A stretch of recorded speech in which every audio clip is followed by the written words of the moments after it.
Okay, let's talk about healthcare for undocumented immigrants. It is an absolute flashpoint in the current government shutdown debate, and man, it is so easy to get lost in all the political noise. So today, we're going to cut through that, look at the actual laws, the real data, and give you the tools you need to separate the facts from the fiction. Let's dive in.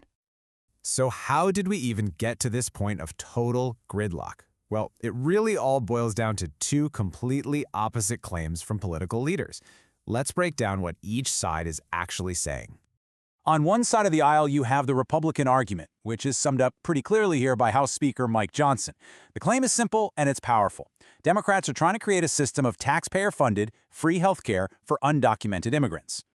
And then, on the complete other side, you have the Democratic response from House Minority Leader Hakeem Jeffries. His argument? This is a totally manufactured crisis because, he says, federal law already blocks this kind of spending. So, you see the problem? We have a direct contradiction. One side says it's happening, the other says it's already illegal. So who's right? To find out, we have to look past the talking points and get into the law itself. This is really where we get to the heart of it. Let's just forget the political spin for a minute. What does the law, the actual black and white law, say about healthcare for undocumented immigrants? And the legal reality here is surprisingly straightforward. Federal law explicitly, in no uncertain terms, bars undocumented immigrants from enrolling in the major government health programs. That means no Medicaid, no Medicare, and no subsidized plans on the Affordable Care Act marketplace. That is the fundamental baseline rule, period. So, when you see the political claim and the legal reality side by side like this, the disconnect just becomes so obvious.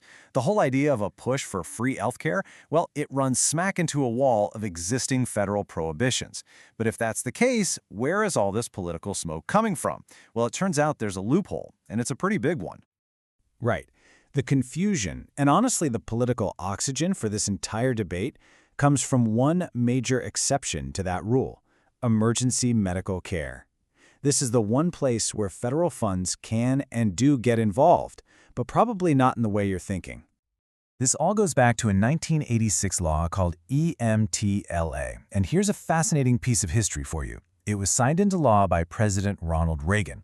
This law basically says that any hospital with an ER that takes Medicare, which is pretty much all of them, has to screen and stabilize anyone who comes through the door, no matter their immigration status or if they can pay. It's really a cornerstone of our emergency care system. Now here's the multi-billion-dollar question, right? Hospitals aren't just expected to eat all these costs. They get some of it back through a program called Emergency Medicaid. So the big question at the center of this whole debate is, what percentage of our massive Medicaid budget is actually going to this emergency reimbursement? And the answer, this might actually surprise you, is less than 1%. And what's even crazier is that this tiny little fraction of the budget covers emergency care for all uninsured patients who can't pay, not just undocumented immigrants. It is not a special fund for one specific group of people.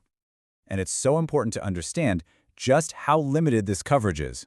It'll pay for the doctor to, say, set a broken bone or to diagnose a tumor in the ER.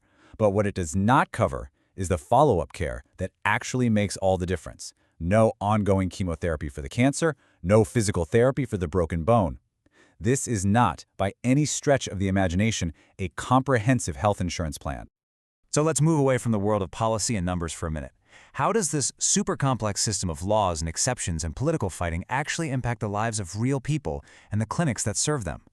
So the sources for this story introduce us to a woman in California who uses the name America. And her story is just a powerful look at the reality for so many people. She avoids going to the doctor for routine stuff, not because she's getting some kind of free ride, but because she lives in constant fear of the cost and of any kind of interaction with the government. And this fear, it has devastating, real-world consequences. When her toddler son fell and broke his hand, she was legally entitled to have that ER visit covered by emergency Medicaid. But because of fear of the system, fear of what might happen, she and her husband made this incredibly difficult choice not to use it. Instead, they took on the full financial burden themselves, a burden they absolutely could not afford. And that burden was staggering. They paid nearly $4,000 out of their own pockets, slowly, on a payment plan for their son's care. This one family's story directly and powerfully challenges that whole narrative of free healthcare. And look, this is not just one family story. Community clinics all over the country are reporting this widespread chilling effect. Patients are skipping vital appointments for things like asthma, which can be life-threatening. And in some of the most heartbreaking cases, parents are so scared that they're even unenrolling their own U.S. citizen kids from the Medicaid benefits they are 100% entitled to, putting their children's health at risk. Now, you might be thinking, okay, this sounds like a niche issue that only affects a small number of people. But the truth is, the consequences of this system ripple out and impact the entire healthcare system in ways you might not expect. Let's see how this all connects back to a much bigger problem for everyone. Take St. John's Community Health, a network of clinics in Southern California. They serve everybody in their community. Because of a perfect storm of state and federal cuts that are directly tied to this political fight, they are projecting a catastrophic loss of funding. We're talking $30 million next year, and that blends to a staggering $70 million by 2027. This is an existential threat to their ability to even exist. And here is the most important point in all of this. These community clinics are federally required to serve everyone in their area, citizen and non-citizen alike.